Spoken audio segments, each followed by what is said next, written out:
네, 함께 이야기 나눠주실 네 분 모셨습니다. 소종섭 전 시사저널 편집국장, 최영일 시사평론가, 김태현 변호사, 심정숙 채널A 경제부 차장 모셨습니다. 네, 안녕하세요. 안녕하세요. 네, 오늘 국정농단 사건 먼저 얘기해 보겠습니다. 먼저 첫 번째 인물은 박근혜 전 대통령입니다. 네, 아파요 혼잣말 어디서 말한 걸까요? 먼저 오늘 박근혜 전 대통령이 출석하는 영상 함께 보시겠습니다. 지금 특이한 모습이 포착이 됐어요. 네, 그렇습니다. 지금 화면에 보시는 것처럼 박 대통령이 걸어가다 말고 살짝 교도관에게 뭔가 말을 건네는 모습이 지금 영상에 잡혔는데요. 네.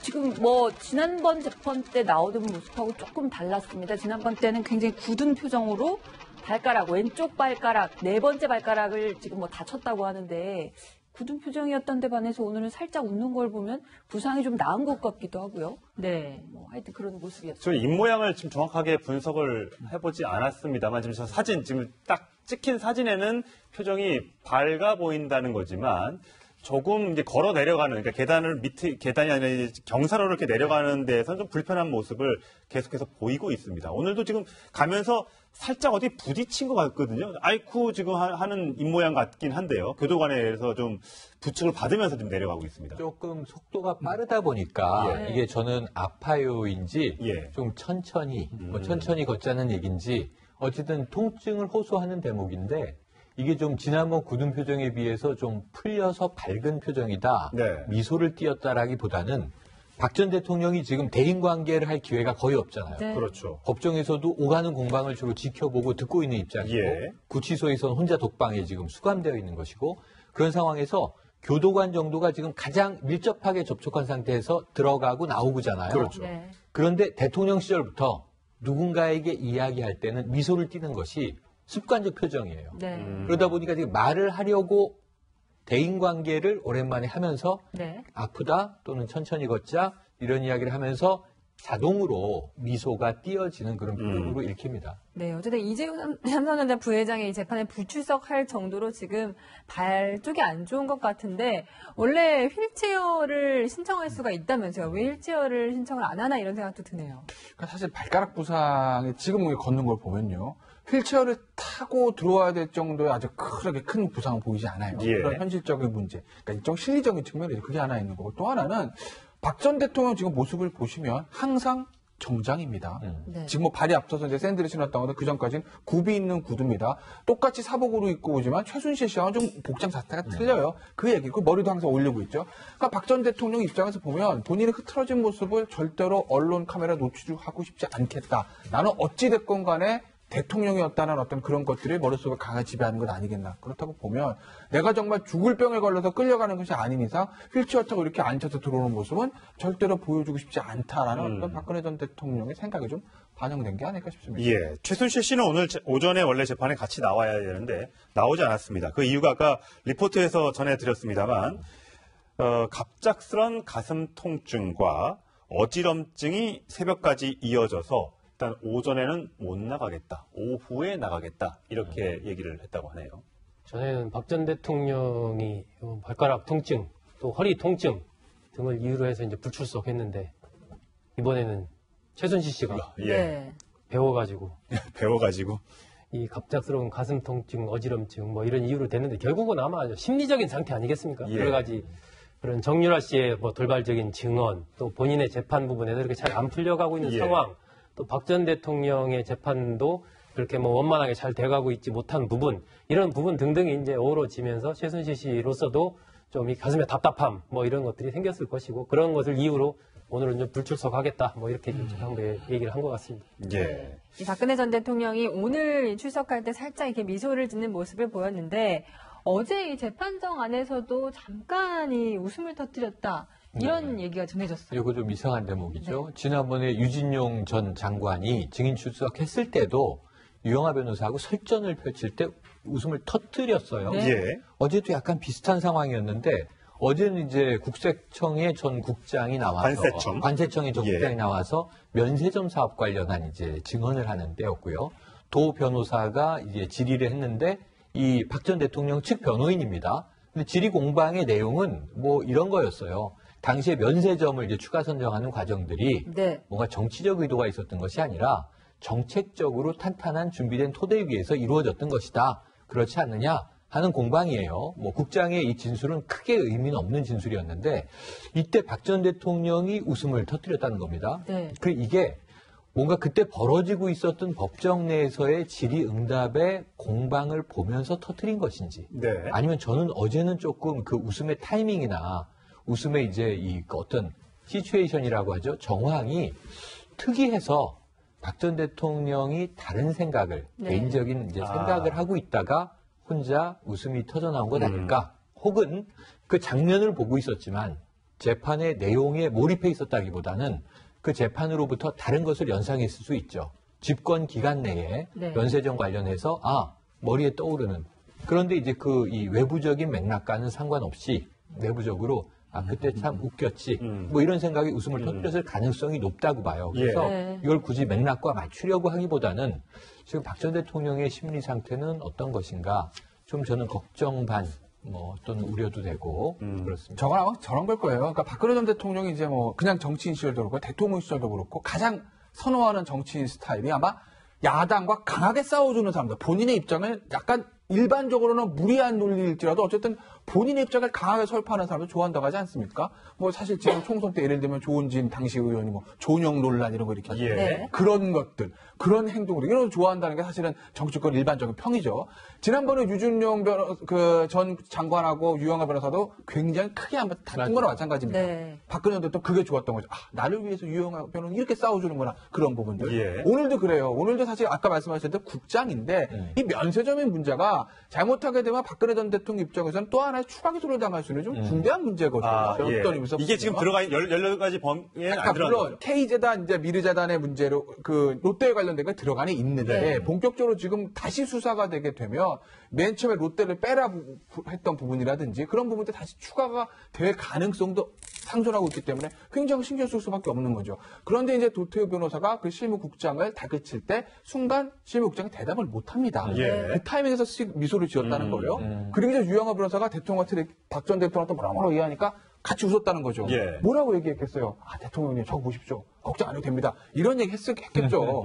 그러니까 아마 나를 위해서 변호사들이 이렇게 막 싸워주는구나. 그래서 증인이 대답을 못하는구나. 아마 그것 때문에 순간적으로 저는 웃었을 거라고 봅니다. 예. 그러니까 이게 지금 원래대로라면 지난번에 기획재정부 간부 등등이 나와서 2015년 11월 달에 청와대에서 면세점을 더 늘려라. 예. 이런 네. 지시가 내려왔다. 뭐 그런 진술을 지난번에 예. 했거든요. 근데 이번에는 이제 그 박 전 대통령의 변호인 측에서 11월 달 3개월 앞서 2015년 8월 달에 이미 관세청에서 스스로 그런 보고서를 만들었다. 그래서 네. 그것을 변호사가 관세청의 국장한테 만든 적 있지 않냐? 이렇게 이제 물어보는 예. 그 대목에서 이제 박 전 대통령이 웃은 거거든요. 공세를 펴는 그런 부분이군요. 그렇습니다. 예.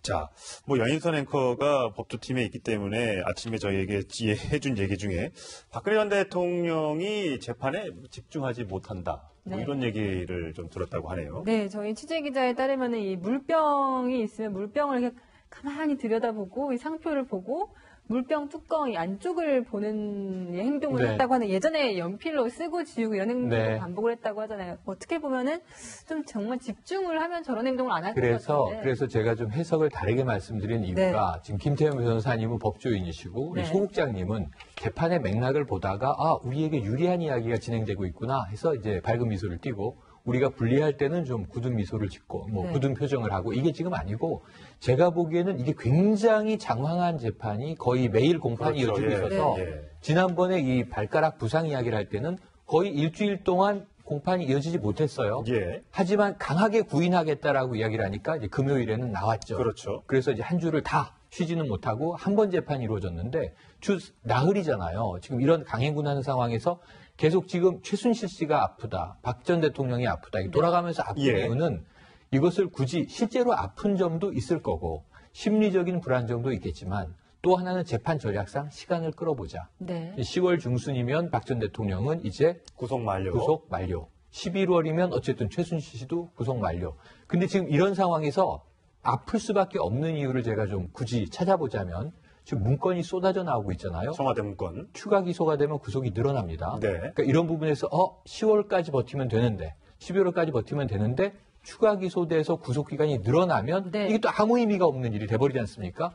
그러니까 그야말로 좀 얄팍한 전략밖에 없이 네. 재판 내용에 집중한다기보다는 외부적인 지금 상황을 끌어가고 있는데 그것도 신락 같은 희망을 가지고 네.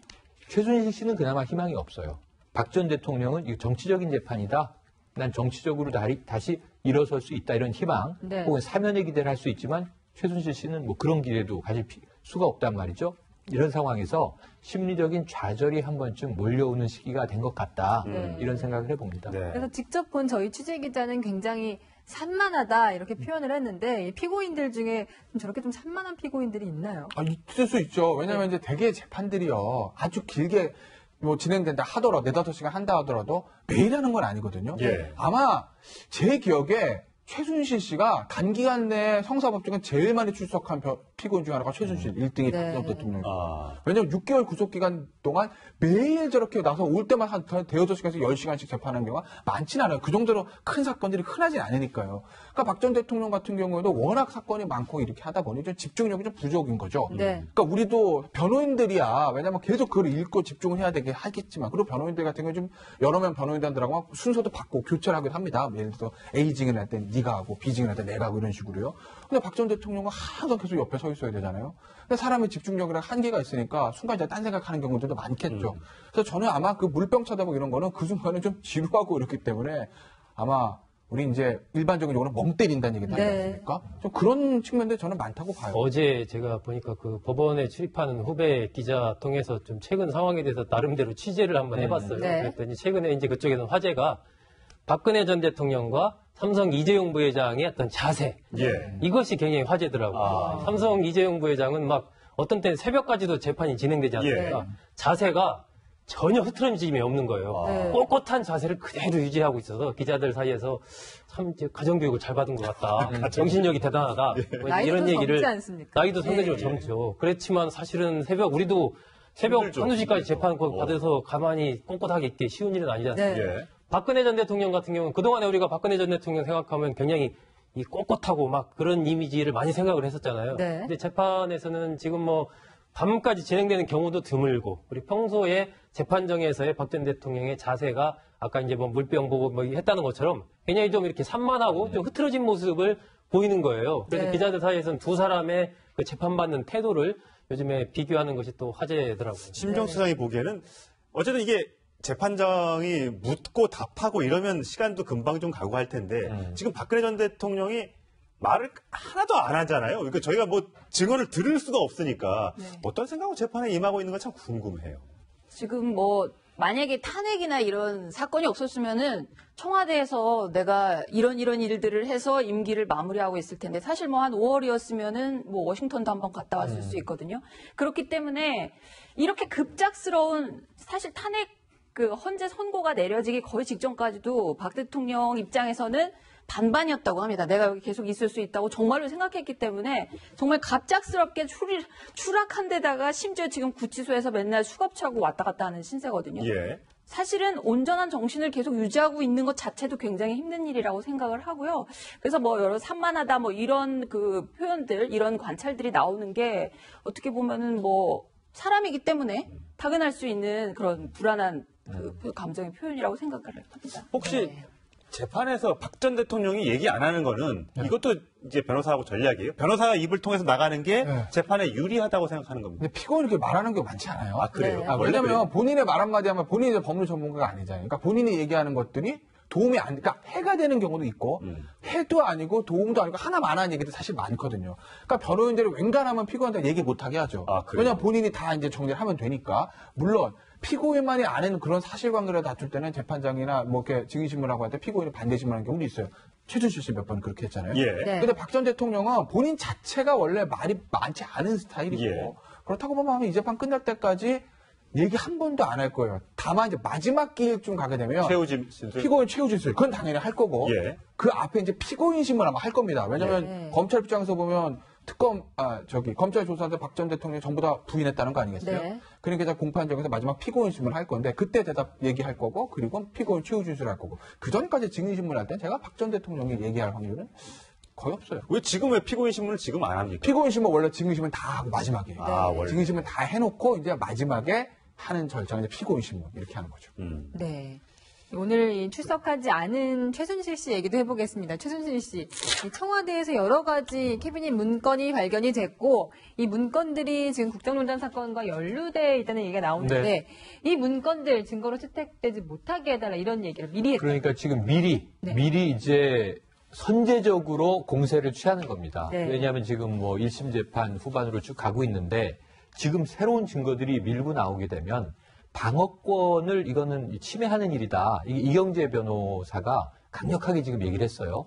근데 사실은 이게 제 생각에는 1심 재판의 주요 증거로 등장하기가 쉽진 않아 보여요. 네. 하지만 지금 이제 특검, 검찰에 넘어가 있으니까 이것이 이번 재판과 관련돼서 유력한 증거가 될 만한 것들이 어떤 게 있는지 분류 분석을 마친 후에 그다음에 이게 재판정에 제출이 되더라도 또 증거로, 즉 간접 증거로 채택되는 절차가 쉽지 않아 보여요. 예. 결국은 시간 여유를 차라리 두고 2심 재판에 등장하게 되지 않겠는가 하는 생각 정도를 해보는데 네. 어쨌든 그럼에도 불구하고 변호인 입장에선 모든 경우의 수를 다 차단해놔야지 좀 안심이 되지 않겠습니까? 그래서 이경재 변호사 지금 나오는 게 언론에 흘러나오는 얘기만 해도 청와대에서 그래도 이게 대통령 기록물 관리에 대한 법에 위배되지 않는다는 전제로 이야기하는 것들은 다 지금 국정농단과 관련돼 있는 얘기잖아요. 예. 가장 최근이 국정상황실 이거 블랙리스트랑 직접 관련이 있습니다. 예. 네. 보수 농객, 보수 단체, 해외 보수 세력들을 육성하려고 지원을 하는 이런 얘기들.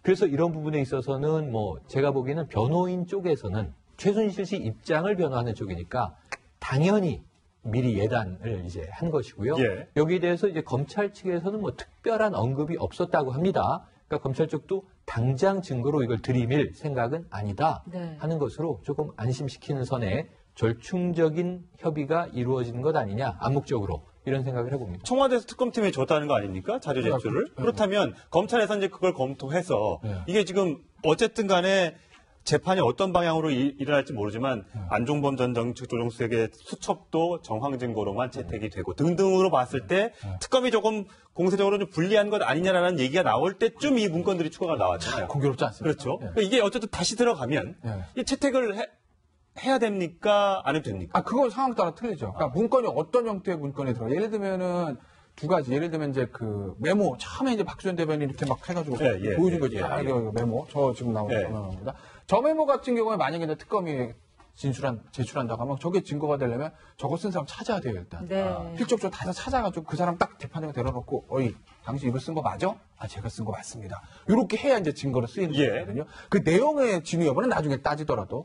근데 이제 지난 월요일인가요? 박수현 대변인이 얘기를 했을 때 그때는 문건을 자세히 공개 안 했어요. 근데 이제 그때 이제 취재된 내용들이나 언론 기사 종합을 해보면 그때의 문건들은 좀 완벽한 거의 문건들인 것 같아요.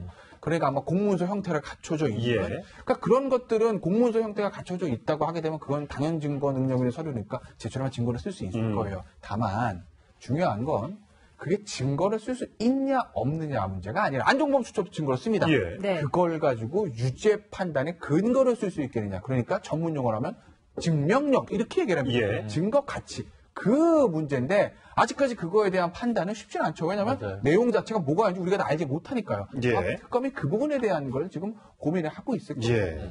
이 참 희한한 게도 공교롭게도 이 캐비넷을 열면 모든 부서에서 지금 문건이 쏟아져 나오고 있는데 과거에 박 전 대통령은 이 문건 유출, 문서 유출 이거에 대해서 굉장히 보안 의식을 강조를 했었습니다. 그런데 어떻게 이런 일이 계속해서 일어나고 있을까요? 박 전 대통령의 2014년 12월 발언을 들어보시겠습니다. 이 문서 유출을 누가 어떤 의도로 해서 이렇게 나라를 혼란스럽게 하는지에 대해서도 조속히 밝혀야 합니다. 검찰은 내용의 진위를 포함해서 이 모든 사안에 대해 한 점 의혹도 없이 철저하게 수사해서 명명백백하게 실체적 진실을 밝혀주기 바랍니다. 누구든지 부적절한 처신이 확인될 경우에는 지휘 고하를 막론하고 일벌백계로 조치할 것입니다. 자, 심정투장. 이게 어쨌든 저 때 문서 유출 이후에는 굉장히 보안을 강화했었잖아요, 청와대가. 그러면 이번에 이걸 캐비넷을 안 치우고 사람들이 전직 그 청와대 관계자들이 다 나갔다? 사실 참 미심적인 부분이 좀 있어요. 네, 그렇습니다. 3월 10일 날 어쨌든 탄핵 결정이 내려지고 난 다음에 5월 10일 그 새 대통령, 문재인 대통령이 다시 청와대로 가기 전까지 한 2달 정도는 한광호 비서실장 산하의 수석들이 다 일을 하고 있었거든요. 2달 동안.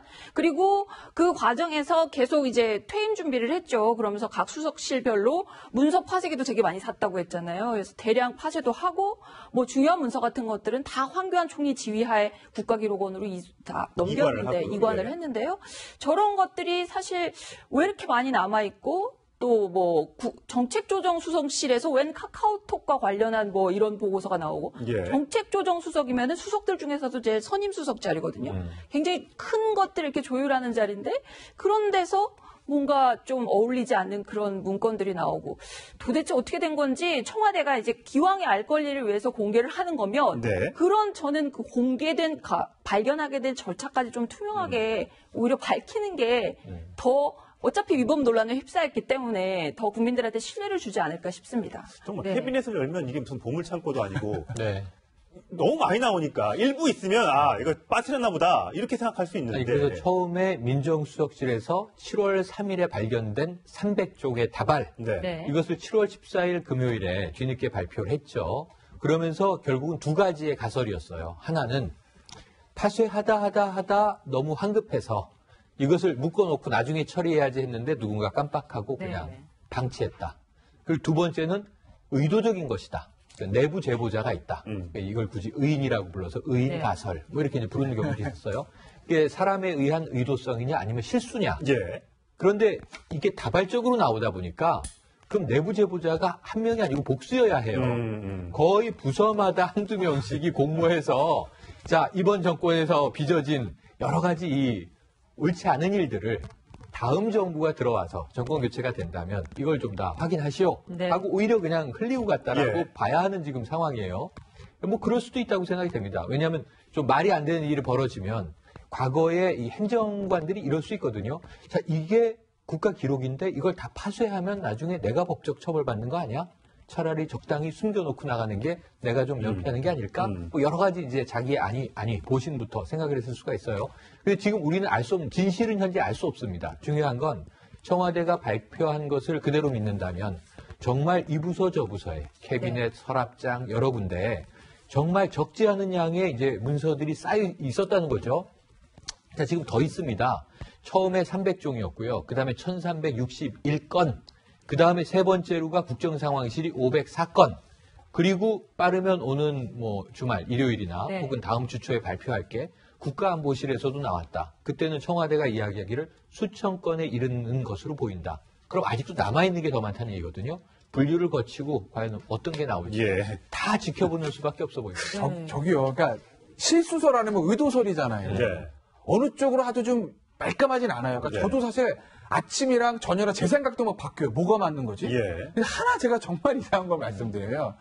기자들 처음에 발표했어요. 아니 왜 이제 발표합니까? 그러니까 청와대 뭐라 그러냐면 야 우리가 들어와서 정신없이 하다 보니까 빈 사무실 우리가 보질 못했네? 근데 이제 세팅이 되고 빈 사무실 가서 봤더니 캐비넷을 열어보고 이게 나왔어? 그래서 우리가 7월 3일에 봤거든? 근데 이걸 공개할까 말까 우리까지 법적 검토하느라가 열을 걸어서 7월 14일에 발표한 거 이렇게 얘기합니다. 거기까지는 좋아요. 그러고 나서 그 다음날 청와대발 무슨 소리 들어오냐면 자, 야, 또 있는 거 아니야? 전부 다 찾아봐. 그래서 월, 화, 수 착착착 나옵니다. 상식적으로. 7월 3일에 처음에 딱 발견했다고 합시다. 그 전수조사를 7월 3일에 지시하지 않겠어요? 이게 뭐지? 빈사무실 캐비넷이 있네? 이렇게 많이 나왔어? 야, 딴 데 있나 봐봐. 그 지시가 7월 3일 사이에 들어간 게 맞다라는 거죠. 그런데 그때는 안 하고 있다가 그때는 민정수석실을 발견되면 검토하고 있다가 7월 14일에 발표하고 그리고 야, 7월 15일부터 시작해서 야, 주말에 다 한번 뒤져봐. 해서 15, 16을 뒤졌다? 그게 일반적인 이 업무 프로토콜이 맞나? 저는 그 생각이 들어서 과연 이게 정말 두고 갔을까? 그런데 의도 얘기를 하면 아까 저기 가설로 그 의도 가설을 하면 최영일 평론가 말씀하신 대로 그럼 각 수석실 다 있나? 그런 사람들이 아니면 누가 하드디스크를 하나 갖다 줬나? 이런 상상의 나래를 펼 수밖에 없지 않습니까? 그러니까 아까 심정구 차장이 얘기한 대로 청와대가 좀 말 좀 밝혀야 돼요. 왜냐하면 결국 자유한국당에서 지금 이거 대통령 기록부 위반에다 고발 들어갔잖아요. 네. 그럼 수사하다 보면 이게 과연 어떻게 나오는 것인가를 올라갈 수밖에 없거든요. 예. 그러니까 언젠가는 결국 밝혀질 건데 이거 좀 말끔하게 정리하는 게 이쯤에서 낫지 않을까 싶어요, 저는. 그러니까 네. 김 변호사는 너무 이제 청와대의 수준을 높게 보는 거예요. 그런데 이런 부분은 뭐 저도 이제 과거에 기자 생활을 하면서 보면 문건을 입수하거나 한 뭐 그런 경우도 있지 않습니까? 그러면 온갖 추측이 난무하는데 결과적으로 보면 단순합니다. 제가 보기에는 박근혜 정권 청와대에 근무하는 마지막 근무자들이 정말 무책임했던 거예요. 그러니까 이렇게 파쇄기 같은 걸 가져오고 하면 자기 것도 하지만 우리 사무실에 혹시 빠진 게 없는지 다 챙겨보고 누군가 위에서 비서관이든 수석비서관이든 쭉 이렇게 그걸 하나하나 체킹을 해야 되는데 그런 과정이 없이 그냥 그 당시에 이제 탄핵 당해서 대통령도 나가고 본인들도 일할 기분도 안 나고 이러다 보니까 그냥 대충 한 겁니다. 그래서 그런 것들이 남아 있었던 것이고 문재인 정부 청와대도 처음에 들어오면서 그럼 좀 철저하게 한번 우리 군에서도 이제 재물조사 같은 거 하면 쫙 하나하나 다 묵묵게 하지 않습니까? 그런 것처럼 쭉 이렇게 찾아봤으면 좋았을 텐데 뭐 당장 일하는 거 여기에만 급급하다 보니까 저런 부분을 챙겨보지 못했던 것이죠. 이제 조금 이제 정신 차리고 챙겨보는 뭐 그런 상황 이렇게 이해하는 게 상식적이지 않나 싶습니다. 예. 네, 자유한국당에서는 이 캐비닛 문건을 공개한 것이 청와대가 박근혜 전 대통령 유죄로 만들려는 것이다. 이렇게 반박하고 있는데요. 김태흠 의원의 얘기 들어보시겠습니다. 청와대 문건이 법 위반임에도 불구하고 특검에 자료 제출을 했고 또 이 정유라를 새벽에 불러내서 9시간 동안 데리고 있다가 재판에 증인으로 출석시키고 1년에 모든 부분들을 종합해 볼 때 박근혜 전 대통령은 어떻게든지 유죄를 만들겠다. 그리고 정치보복을 하는 데 있어서 이 공소유지를 철저히 하라는 얘기는 도구로 활용하겠다 하는 그러한 의도다 이렇게 말씀을 드릴 수 있습니다. 네, 이제 청와대 문건 유출 관련해서 자유한국당에서 문제를 제기하고 일단 고발장을 제출한 상태이기 때문에 앞으로 이것들이 어떻게 재판 과정에서 작용을 하게 될지 또다시 이게 박근혜 전 대통령의 재판의 증거로 활용이 될 수 있을지 없을지 관심이 쏠리고 있습니다.